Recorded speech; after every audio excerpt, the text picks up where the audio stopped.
ഒരു എഴുത്തുകാരൻ. അപ്പോൾ അമ്മേ ഓ ആ ഫ്ലോ അങ്ങ് പോയി. നീ പറഞ്ഞ് ചെയ്യിപ്പിച്ചാണോ ഇത്?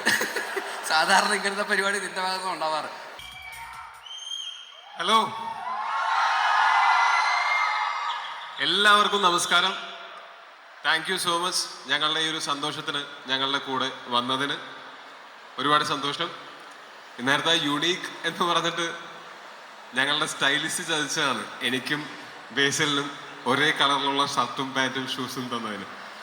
മാസ്റ്റർ ഹംസയ്ക്ക് നന്ദി. അത് ഒരേ പരിപാടിക്ക് ഇട്ട് വരാൻ വാച്ചും. അപ്പോൾ ഈ സിനിമയെ പറ്റി, ഈ സിനിമയുടെ ഭാഗമായിട്ടുള്ള എല്ലാവരും കുറേ സംസാരിച്ചു. ഇതൊക്കെ തന്നെയാണ് ഞാനും സംസാരിക്കാൻ വെച്ചിരുന്നത്. അത് അവരെല്ലാം സംസാരിച്ച സ്ഥിതിക്ക് എനിക്ക് പറയാനുള്ളത് ഒരുപാട് നന്ദിയാണ്. ഇത്രയും കാലം സപ്പോർട്ട് ചെയ്തതിന് നിങ്ങളോടെല്ലാവരോടും നന്ദി. അതോടൊപ്പം എന്നും എന്നെ ഞാൻ വിശ്വസിച്ചതിനേക്കാൾ കൂടുതൽ വിശ്വസിച്ചിട്ടുള്ള എൻ്റെ കൂട്ടുകാരാണ് എനിക്ക് നല്ല സിനിമകൾ തന്നിട്ടുള്ളത്. അതിലൊന്ന് ബേസിൽ, അടുത്ത് ജിതിൻ. ഇതിനു മുമ്പും ഈ തല്ലുമാലയും ഒക്കെ ചെയ്യുന്ന സമയത്ത് എനിക്ക് ചെയ്യാൻ പറ്റുന്ന കാര്യങ്ങൾ എന്ന് ഞാൻ വിചാരിച്ചിരുന്ന കാര്യങ്ങളെക്കാൾ കൂടുതൽ എന്നെക്കൊണ്ട് ചെയ്യിക്കുന്ന നല്ല സംവിധായകരായിട്ടുള്ള സുഹൃത്തുക്കളുണ്ടായത് എൻ്റെ വലിയ ഭാഗ്യമായിട്ട് ഞാൻ കാണുന്നു. പിന്നെ ഈ സിനിമയുടെ ഓരോരുത്തരും, ജിതിൻ എൻ്റെ അടുത്ത് ഇത് പറയുന്ന സമയത്ത് മുതൽ സുഹിത്തേട്ടനുമുണ്ട്. ആദ്യം ആ സ്വപ്നം കണ്ടു തുടങ്ങിയത് ജിതിനും സുഹിത്തേട്ടനും കൂടിയിട്ടാണ്. പിന്നെ ആ സ്വപ്നത്തിലേക്ക് ഞാൻ വന്നു. അങ്ങനെ ഓരോരുത്തരായിട്ട് വന്നു. ഇപ്പോൾ ആ സ്വപ്നം ഓൾമോസ്റ്റ് നമ്മൾ ആ സ്വപ്ന സാക്ഷാത്കാരത്തിലേക്ക് പറയണ്ടായിരുന്നു, സ്വപ്ന സാക്ഷാത്കാരത്തിലേക്ക് ഞങ്ങൾ അടുക്കുകയാണ്. അപ്പോൾ ഇതിൻ്റെ കൂടെ സപ്പോർട്ട് ചെയ്ത് കട്ടയ്ക്ക് നിന്ന ഒരു പ്രൊഡ്യൂസർ ഞങ്ങൾക്ക് ഉണ്ടായിരുന്നു. അതല്ലെങ്കിൽ ഇങ്ങനൊരു സിനിമ ഞങ്ങൾക്ക് ചിന്തിക്കാൻ പോലും പറ്റില്ലായിരുന്നു. പ്രിയപ്പെട്ട ലിസൺ സ്റ്റീഫൻ, നിങ്ങൾ കടം മേടിച്ചിട്ടുണ്ടെങ്കിൽ നിങ്ങൾ കടം കൊടുക്കുന്ന ആളായി മാറട്ടെ. നിങ്ങൾ വീട് വിറ്റിട്ടുണ്ടെങ്കിൽ നിങ്ങൾക്ക് ഒരുപാട് വീടുകൾ വാങ്ങാൻ പറ്റട്ടെ. ഈ പടം കൊണ്ട് ഈ സിനിമയിൽ വർക്ക് ചെയ്ത ഓരോരുത്തർക്കും, ഈ സ്വപ്നത്തിൻ്റെ കൂടെ നിന്ന ഓരോരുത്തർക്കും ജീവിതത്തിൽ വലിയ വലിയ വിജയങ്ങളും വലിയ വലിയ സന്തോഷങ്ങളും തുടർന്ന് ഉണ്ടാവട്ടെ എന്നാണ് ഞാൻ ആഗ്രഹിക്കുന്നത്.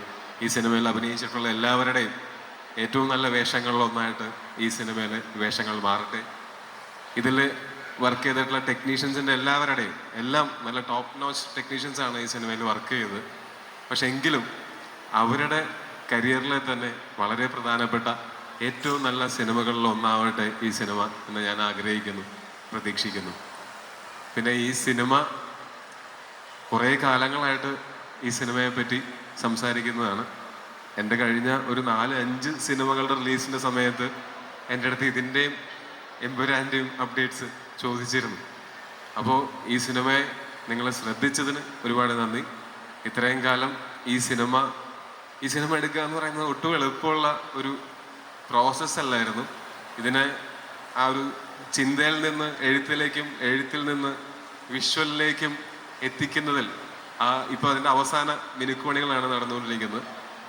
അതിൽ ഒരുപാട് പ്രശ്നങ്ങളും ഒരുപാട് പ്രതിസന്ധികളും ഒക്കെ നമ്മൾ നേരിടേണ്ടി വന്നിട്ടുണ്ട്. അതിനെല്ലാം നമ്മൾ ഒരു കൂട്ടമായിട്ട് നിന്ന് തരണം ചെയ്യാൻ പറ്റി. ആ തരണം ചെയ്തതിൻ്റെ ഭാഗമായിട്ട് വലിയ ഒരു സൗഹൃദം ഞങ്ങളുടെ എല്ലാവരുടെയും ഇടയിൽ ഉണ്ടായിട്ടുണ്ട്. അപ്പോൾ അത് നിങ്ങൾക്ക് സിനിമയിൽ റിഫ്ലക്റ്റ് ചെയ്യുന്നതും കാണാം. ഇനി ഈ സിനിമ സെപ്റ്റംബർ 12-ാം തീയതി മുതൽ നിങ്ങളുടെ കയ്യിലേക്ക് ഞങ്ങൾ തരികയാണ്. ഒരേ ഒരു അഭ്യർത്ഥന, കഴിയുമെങ്കിൽ ഈ സിനിമ 3Dയിൽ തന്നെ കാണാൻ ശ്രമിക്കുക. അപ്പോൾ ഞങ്ങൾ ഓഫർ ചെയ്യുന്നത് എന്താണോ അതിനെ ഒരു പൂർണ്ണതയിൽ നിങ്ങൾക്ക് ആസ്വദിക്കാൻ സാധിക്കുക അപ്പോഴായിരിക്കും.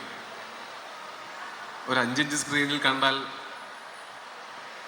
3Dയിൽ കാണുന്നതും 5 ഇഞ്ച് സ്ക്രീനിൽ മൊബൈലിൽ കാണുന്നതും തമ്മിൽ ആനയും ആടും തമ്മിലുള്ള വ്യത്യാസം ഈ സിനിമയുടെ ആസ്വാദനത്തിൽ ഉറപ്പായിട്ടും ഉണ്ടായിരിക്കും. അപ്പോൾ പ്രധാനമായിട്ടും ഇത്രയ്ക്കൊക്കെ കാര്യങ്ങളാണ് പറയാനുള്ളത്. ഇനി തുടർന്ന് ഈ സിനിമയുടെ അപ്ഡേറ്റ്സും ഈ സിനിമയുടെ ഇതിപ്പോൾ തുടക്കമാണ്, ആദ്യത്തെ ഇവൻ്റാണ് ഈ സിനിമയുടെ. നേരത്തെ പറഞ്ഞ പോലെ ഞങ്ങൾ ആഗ്രഹിച്ചിരുന്ന പോലെ ഞങ്ങളുടെ പ്രൊഡ്യൂസർ ഞങ്ങൾക്ക് എല്ലാ ഇൻഡസ്ട്രിയിലെയും ഏറ്റവും നല്ല ആൾക്കാരെ ഡിസ്ട്രിബ്യൂട്ടേഴ്സായിട്ട് തന്നിട്ടുണ്ട്. ഞാൻ കുറേ കാലമായിട്ട് ആഗ്രഹിച്ചിരുന്ന, സ്വപ്നം കണ്ടിരുന്ന ഒരു കാര്യമാണ് മറ്റ് ഭാഷകളിലെ സിനിമകൾ ഇവിടെ നമ്മുടെ ഒരു മലയാളം സിനിമയോടൊപ്പം മലയാള സിനിമ റിലീസ് ചെയ്യുന്ന അത്രയും പ്രാധാന്യത്തോടു കൂടി തന്നെ റിലീസ് ചെയ്യപ്പെടുന്നത് നമ്മൾ കഴിഞ്ഞ കുറേ വർഷങ്ങളായിട്ട് കാണുന്നുണ്ട്. അതേപോലെ നമ്മുടെ മലയാളം സിനിമയ്ക്ക് അതിനുള്ള അർഹതയുണ്ടെന്നാണ് ഞാൻ വിശ്വസിക്കുന്നത്. മലയാളം സിനിമകളും മറ്റ് ഇൻഡസ്ട്രികളിൽ അവിടെ ശ്രദ്ധിക്കപ്പെടുന്ന പോലെ സംസാരിക്കപ്പെടുന്നുണ്ട് ഓൾറെഡി. പക്ഷെ ഇതിനേക്കാൾ സംസാരിക്കപ്പെടുന്ന രീതിയിൽ അവിടെ എത്തിക്കാനായിട്ട് നമുക്ക് നല്ല ഡിസ്ട്രിബ്യൂട്ടേഴ്സിനെ ഒരുക്കി തന്ന പ്രൊഡ്യൂസർക്ക് പ്രത്യേകം നന്ദി. കുറച്ച് നേരത്തെ ഞാൻ ഈ സ്റ്റേജിൽ തന്നെ ഇവിടെ നിൽപ്പുണ്ടായിരുന്നു. നുണക്കുഴിയായിരുന്നു ബാക്കിൽ അന്നേരം. വീണ്ടും ഇപ്പോൾ അജയൻ്റെ രണ്ടാം മോഷണം എന്ന് പറയുന്ന വലിയ സിനിമയുടെ ഭാഗമായിട്ട് ഇവിടെ വന്ന് നിൽക്കാൻ സാധിച്ചതിൽ ഒരുപാട് സന്തോഷം. എന്നെ സംബന്ധിച്ചിടത്തോളം വളരെ പേഴ്സണലി ഫേവറേറ്റ് ആയിട്ടുള്ള ഒരു സിനിമയും കൂടെയാണ്. കാരണം ഇതിലെ മെയിൻ ആയിട്ടുള്ള രണ്ടാൾക്കാർ, ഇതിൻ്റെ ഡയറക്ടറും ഇതിൻ്റെ മെയിൻ ലീഡ് ആക്ടറും ആയിട്ടുള്ള രണ്ടുപേരെന്ന് പറയുന്നത് എനിക്കും എൻ്റെ സിനിമാ ജീവിതത്തിൽ വളരെയധികം എന്താ പറയുക, അത്രയും ക്ലോസ് ആയിട്ട് ഞാൻ കാണുന്ന, എൻ്റെ ജേർണിയിൽ ഒരുപാട് കൂടെ ഉണ്ടായിരുന്ന ആൾക്കാരാണ്. ആദ്യം തന്നെ ഇതിൻ്റെ ഡയറക്ടർ ജിതിൻ ലാൽ എൻ്റെ ആദ്യത്തെ ഷോർട്ട് ഫിലിമിൽ അവൻ അസിസ്റ്റൻറ്റ് ഡയറക്ടറായിരുന്നു. അത് കഴിഞ്ഞിട്ട് എൻ്റെ ആദ്യത്തെ സിനിമയായ കുഞ്ഞിരാമായണത്തിൽ ജിതിൻ അസിസ്റ്റൻറ്റ് ഡയറക്ടറായിരുന്നു. അത് കഴിഞ്ഞിട്ട് ഗോദ എന്ന് പറഞ്ഞ സിനിമയിലും ജിതിൻ അസിസ്റ്റൻറ്റ് ഡയറക്ടറായിരുന്നു. അപ്പോൾ എൻ്റെ കൂടെ ഒരുപാട് സിനിമയിൽ എൻ്റെ കൂടെ ട്രാവൽ ചെയ്തിട്ടുള്ള ഒരാളാണ്. ഞങ്ങൾ ഒരുമിച്ചാണ് സിനിമയിലേക്ക് വന്നത് തന്നെ.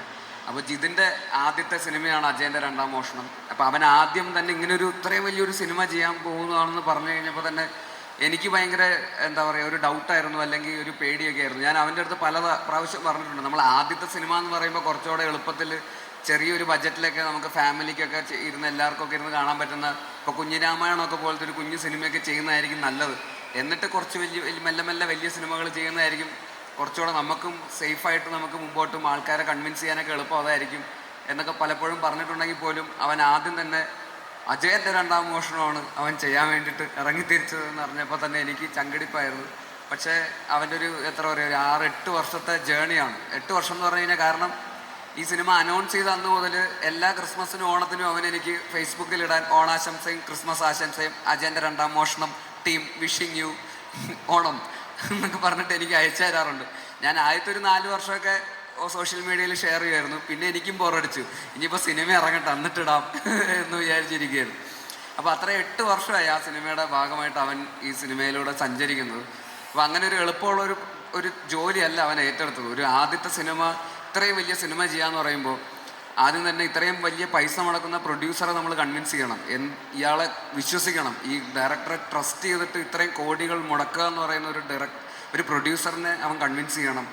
ഇത്രയും എഫേർട്ട് എടുക്കാൻ വേണ്ടിയിട്ട് ആക്ടേഴ്സിനെ ഒരു ഡയറക്ടർ എന്നുള്ള രീതിയിൽ അവൻ കൺവിൻസ് ചെയ്യണം. ആദ്യത്തെ സിനിമ ചെയ്യാൻ പോകുന്ന ഒരു ഡയറക്ടറിന് വേണ്ടിയിട്ട് ഒരു ആക്ടർ 100-150 ദിവസമാണ് ഈ രാത്രിയും പകലും കിടന്ന് കഷ്ടപ്പെട്ട് പണിയെടുക്കുന്നത്. അപ്പോൾ അത്രയും ദിവസം ഒരു എഫേർട്ട്, ഒരു ജീവിതത്തിലൊരു മെയിൻ ഫേസ് തന്നെ അയാൾക്ക് വേണ്ടി ഡെഡിക്കേറ്റ് ചെയ്ത് അയാളെ വിശ്വസിച്ച് മുന്നിട്ടിറങ്ങുക എന്ന് പറയുന്നത് ആ ഡയറക്ടർക്ക്, ആ അഭിനേതാക്കളെയും അതുപോലെ തന്നെ കൂടെ വർക്ക് ചെയ്യുന്ന ടെക്നീഷ്യൻസ്, ഇതിൻ്റെ ക്യാമറാമാൻ മുതൽ എഡിറ്റർ മുതൽ മ്യൂസിക് ഡയറക്ടേഴ്സ്, എല്ലാ ടെക്നീഷ്യൻസിനെയും ഒക്കെ കൺവിൻസ് ചെയ്ത് ഒരു കുടക്കീഴിൽ എല്ലാവരെയും തൻ്റെ വിഷനോട് ചേർത്ത് പിടിച്ചുകൊണ്ട് കൊണ്ടുപോകുക എന്ന് പറയുന്നത് ഒരു ഡയറക്ടർ എന്നുള്ള രീതിയിൽ ഭയങ്കരമായിട്ടുള്ള കമ്മിറ്റ്മെൻറ്റും ഡെഡിക്കേഷനും, മെൻ്റലി കുറേ കൂടെ നമ്മൾ സ്റ്റേബിൾ ആയിരിക്കണം. ഈ പറയുന്ന ഭയങ്കര പ്രഷർ നമുക്ക് വരുന്ന സിറ്റുവേഷൻസ് ഉണ്ടാവും. ഈ പറയുന്ന പല പ്രശ്നങ്ങളാണ് നമുക്ക് ഈ പ്രോസസ്സിൻ്റെ ഇടയിൽ, ഈ 8 വർഷത്തിൻ്റെ ഇടയിൽ ഉണ്ടാകുന്ന പ്രശ്നങ്ങൾ. എൻ്റെ എക്സ്പീരിയൻസ് വെച്ചിട്ട് എനിക്ക് പറയാൻ പറ്റും, ഒരുപാട് പ്രശ്നങ്ങൾ ഫേസ് ചെയ്യേണ്ടി വരും ഷൂട്ടിംഗ് സമയത്ത്. ക്രൈസിസ് മാനേജ്മെൻറ്റ്, ഇത് എന്നൊക്കെ പറഞ്ഞ് പല 100 കണക്കിനുള്ള പ്രശ്നങ്ങളാണ്. ഈ പ്രശ്നങ്ങളൊക്കെ ഒരു കൂൾ ഹെഡഡായിട്ട് ഡീൽ ചെയ്യാൻ പറ്റുക, ഇതെല്ലാം കൂടെ ഡീൽ ചെയ്ത് അവസാനം ഒരു നല്ല ക്വാളിറ്റി ഔട്ട്പുട്ട് ഉണ്ടാക്കിയെടുക്കുക എന്നൊക്കെ പറയുന്നത് അത്ര നിസ്സാരമായിട്ടുള്ളൊരു കാര്യമല്ല. അത് സക്സസ്ഫുള്ളി കംപ്ലീറ്റ് ചെയ്തിട്ടുണ്ടെന്നാണ് ഞാൻ വിശ്വസിക്കുന്നത്. ഞാൻ കണ്ടിടത്തോളം അങ്ങനെ തന്നെ സംഭവിച്ചിട്ടുണ്ട് എന്നാണ് ഞാൻ വിശ്വസിക്കുന്നത്. അതുകൊണ്ട് തന്നെ ജിതിൻ ലാൽ എന്ന് പറയുന്ന ഡയറക്ടറിന് ഞാൻ ഇവിടെ നിങ്ങളെല്ലാവരും ഒന്ന് കൈയടിക്കണം എന്ന് അഭ്യർത്ഥിക്കുകയാണ്. അതുപോലെ തന്നെ ടൊബീനോ, നിങ്ങൾക്ക് എല്ലാവർക്കും അറിയാം, ഞങ്ങൾ ഒരുമിച്ച് തുടങ്ങിയതാണ്. ഇതുപോലെ തന്നെ ഗോദയിൽ ടൊബി നായകനായിരുന്നു. അത് കഴിഞ്ഞ് മിന്നൽ മുരളി ചെയ്തു.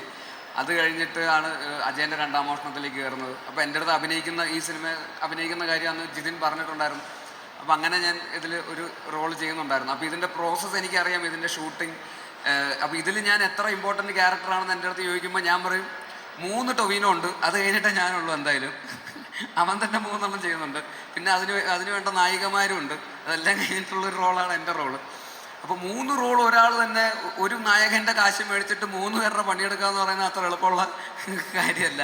അതായത് ഒരു സിനിമയിൽ തന്നെ 3 ആളായിട്ട് നിൽക്കുക എന്ന് പറയുന്നത്, അതും പല കാലഘട്ടങ്ങളിലുള്ള ആൾക്കാരായിട്ട് അഭിനയിക്കുക എന്ന് പറയുന്നത് അത്ര നിസ്സാരമായിട്ടുള്ള കാര്യമല്ല. കാരണം നമ്മുടെ മാനറിസംസും നമ്മുടെ ബോഡി ലാംഗ്വേജും എക്സ്പ്രഷൻസും ഒക്കെ ഒരേപോലെ ആയിപ്പോകാനുള്ള സാധ്യതയുണ്ട്. അത് മൂന്നാളായിട്ട് ഫീൽ ചെയ്യിപ്പിക്കുക, ഒരേ സമയത്ത് തന്നെ അടുത്ത സെക്കൻഡിൽ മറ്റേ ആളായിരിക്കും കാണിക്കുക. ഒരു 2 മിനിറ്റ് കഴിയുമ്പോൾ തിരിച്ച് വീണ്ടും ഈ കാലഘട്ടത്തിലെ ആളെ കാണിക്കും. ഇതെല്ലാം ഇങ്ങനെ മാറി മറിഞ്ഞുകൊണ്ടിരിക്കുമ്പോൾ നമ്മൾ പലതായിട്ട് തോന്നിപ്പിക്കുക എന്ന് പറയുന്നത് അത്ര നിസ്സാരമായിട്ടുള്ള ഒരു കാര്യമല്ല. അത് ഈ പറയുന്ന ഒരു ആക്ടർ എന്നുള്ള രീതിയിലും അതുപോലെ തന്നെ ഫിസിക്കലി എടുക്കുന്ന എഫേർട്ടൊക്കെ ഒരുപാട് എഫേർട്ട് എടുത്തിട്ടാണ് ഈ സിനിമയ്ക്ക് വേണ്ടി ഡെഡിക്കേറ്റ് ചെയ്ത് അതിനുവേണ്ടി ഇറങ്ങി തിരിച്ചത്. ഞാൻ ജയ ജയ എന്ന് പറഞ്ഞൊരു സിനിമയിൽ ഒരു 5 മിനിറ്റിൻ്റെ ആക്ഷൻ ചെയ്തപ്പോൾ തന്നെ എനിക്ക് മതി, ഇനി ഞാൻ ആക്ഷൻ ചെയ്യില്ല എന്ന് പറഞ്ഞതാണ്. എന്നെക്കൊണ്ട് വയ്യ, ഇടിയും കൊണ്ട് സ്റ്റിച്ചൊക്കെ ഇട്ട് ആശുപത്രിയിലേക്ക് ആയതാണ്. അപ്പോൾ അങ്ങനെയുള്ള സാഹചര്യത്തിലാണ് മുഴുനീള ആക്ഷൻ സിനിമയൊക്കെ ചെയ്യുന്നത്. കുതിരപ്പുറത്തൊക്കെ കയറി ഓടിക്കുക, കുതിരേൻ്റെ പുറത്തൊക്കെ കയറി ഓടിക്കുക എന്നത് സിനിമയെ കാണുന്നത് ഭയങ്കര എളുപ്പമാണ്. പക്ഷേ ജീവിതത്തിൽ അത്ര എളുപ്പമല്ലാതെ കുതിര കയറിയിട്ടുള്ളവർക്ക് എനിക്ക് അറിയാമെന്ന് എനിക്ക് തോന്നുന്നു. കുതിരയ്ക്ക് തോന്നുന്ന വഴിക്കൊക്കെ ഓടിക്കളയും ചിലപ്പോൾ. അതുപോലെ കുതിരേനെ വെച്ച് ഷൂട്ട് ചെയ്യുക എന്ന് പറയുന്നത് അത്ര എളുപ്പമുള്ള കാര്യമല്ല. അവിടെ നിന്ന് ഇവിടം വരെ കുതിര ഓടണം എന്ന് പറഞ്ഞ ആക്ഷൻ എന്ന് പറഞ്ഞാൽ കുതിരയൊന്നും ഓടുകയൊന്നുമില്ല. അങ്ങനെ യുദ്ധമൊക്കെ ഷൂട്ട് ചെയ്ത് നിങ്ങളൊന്ന് ആലോചിച്ച് നോക്കി, 500 കുതിര അവിടെ നിന്ന് ഇങ്ങോട്ട് ഇവിടം വരെ ഓടുകയാണ്. ഈ കുതിരകൾ ആക്ഷൻ എന്ന് പറയുമ്പോൾ തോന്നിയ വഴിക്കൊക്കെ ആരും ഓടുക. ഈ കുതിരകളെല്ലാവരെയും കൺട്രോൾ ചെയ്ത് 500 കുതിരകൾ ഇങ്ങനെ ഓടിക്കുക എന്ന് പറയുന്നത് അത്ര എളുപ്പമുള്ള കാര്യമല്ല. അപ്പോൾ അതൊക്കെ ഒരു അത്യാവശ്യം പണിയുണ്ട്. അപ്പോൾ അതൊക്കെ ടൊവിനോ എന്ന് പറയുന്ന ഒരു ആക്ടർ, അത് ഞാൻ കാണുമ്പോൾ രാത്രിയും പകലും ഷൂട്ടിങ്ങാണ്. എനിക്ക് ആ ഷൂട്ടിങ്ങിൻ്റെ ഇടയിൽ അതൊരു പ്രത്യേക ഒരു ടെറയിൽ ആ സിനിമ ഷൂട്ട് ചെയ്തത്. അപ്പോൾ ഭയങ്കര മഞ്ഞും പൊടിയും ഒക്കെ ഉള്ളൊരു ക്ലൈമറ്റാണ്. അവിടെ പോയിട്ട് രാത്രിയും പകലൊക്കെ ഷൂട്ട് ചെയ്തിട്ട് അവസാനം എനിക്ക് ന്യൂമോണിയ വന്നു. എന്നിട്ട് ഞാൻ ആശുപത്രിയിൽ അഡ്മിറ്റൊക്കെ ആയി. എന്നിട്ട് എനിക്ക് പിന്നെ പേടി സ്വപ്നമായിരുന്നു ആ ലൊക്കേഷനിലേക്ക് പോകുമെന്ന് പറയുമ്പോഴേക്കും. എൻ്റെ ദൈവം, ഞാൻ ഇല്ല, എനിക്ക് വയ്യ എന്നൊക്കെ പറഞ്ഞാണ് ഞാൻ അവിടെ നിന്ന് പോയിക്കൊണ്ടിരുന്നത്.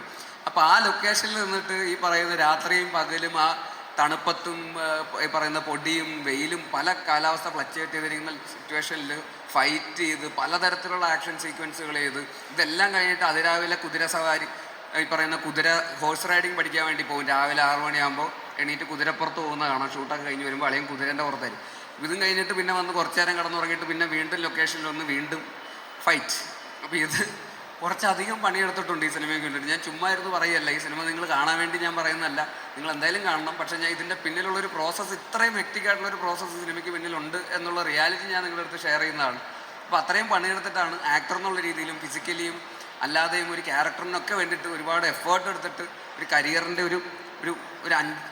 ഒരു വർഷം 1.5 വർഷത്തോളം ആക്ടർ എന്നുള്ള രീതിയിൽ തന്നെ അതിനുവേണ്ടി ഡെഡിക്കേറ്റ് ചെയ്തിട്ടുള്ളൊരു സിനിമയാണ്. അപ്പോൾ അതുകൊണ്ട് ടൊവിനോ തോമസ് എന്ന ആക്ടറിന് വേണ്ടിയും ഈ സിനിമ നിങ്ങൾ എന്തായാലും കാണുക. അതിനും ഒരു വലിയ കയ്യടി നിങ്ങൾ പ്ലീസ്. ഈ സിനിമയിൽ അഭിനയിച്ച എല്ലാവരുടെയും പേരിൽ ഇതുപോലെ എടുത്ത് പറയണമെന്നുണ്ട്. പക്ഷേ സമയപരിമിതി കൊണ്ട് ഞാൻ തന്നെ ഇവിടെ നിന്ന് പറഞ്ഞു കഴിഞ്ഞാൽ പിന്നെ അവനൊന്നും പറയാനുണ്ടാവില്ല. അതുകൊണ്ട് ഞാൻ ബാക്കിയുള്ളതും കൂടെ, എല്ലാവരും ഇതുപോലെയൊക്കെ തന്നെയാണ്. അതുപോലെ സുരഭി ആണെങ്കിലും മറ്റ് ആക്ട്രസസ് ആണെങ്കിലും, അതുപോലെ സുജിത്തേട്ടൻ്റെ സ്ക്രിപ്റ്റാണ്. സുജിത്തേട്ടനെ ഞാൻ ഗോതയുടെ സമയത്ത് പരിചയപ്പെട്ടതാണ്. അദ്ദേഹവും അന്ന് തൊട്ട് ഈ സ്ക്രിപ്റ്റുമായിട്ട് കൊണ്ട് നടക്കുന്നതാണ്. അദ്ദേഹവും ഈ പറയുന്ന പോലെ ഒരുപാട് ആത്മാർത്ഥമായിട്ട് എഴുതി അദ്ദേഹത്തിൻ്റെ നാട്ടിൽ തന്നെ സെറ്റ് ചെയ്തിരിക്കുന്ന കണ്ണൂരുകാരനാണ് അദ്ദേഹം, കാസർഗോഡാണ്. അപ്പോൾ കാസർഗോഡിൻ്റെയൊക്കെ പശ്ചാത്തലത്തിൽ നടക്കുന്നൊരു കഥയാണ്.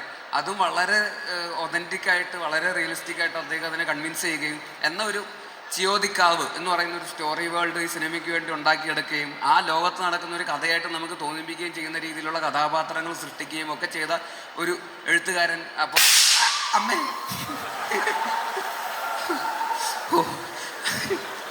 ആ ഫ്ലോഗ് പോയി, നീ പറഞ്ഞ് ചെയ്യിപ്പിച്ചാണോ ഇത്? സാധാരണ ഇങ്ങനത്തെ പരിപാടി നിന്റെ ഭാഗത്ത് ഉണ്ടാവാറ്. അപ്പോൾ എന്തായിരുന്നു നമ്മൾ പറഞ്ഞത്? ആ ചിയോദിക്കാവ്. അപ്പോൾ നന്നായിട്ട് എഴുതിയിട്ടുണ്ട്.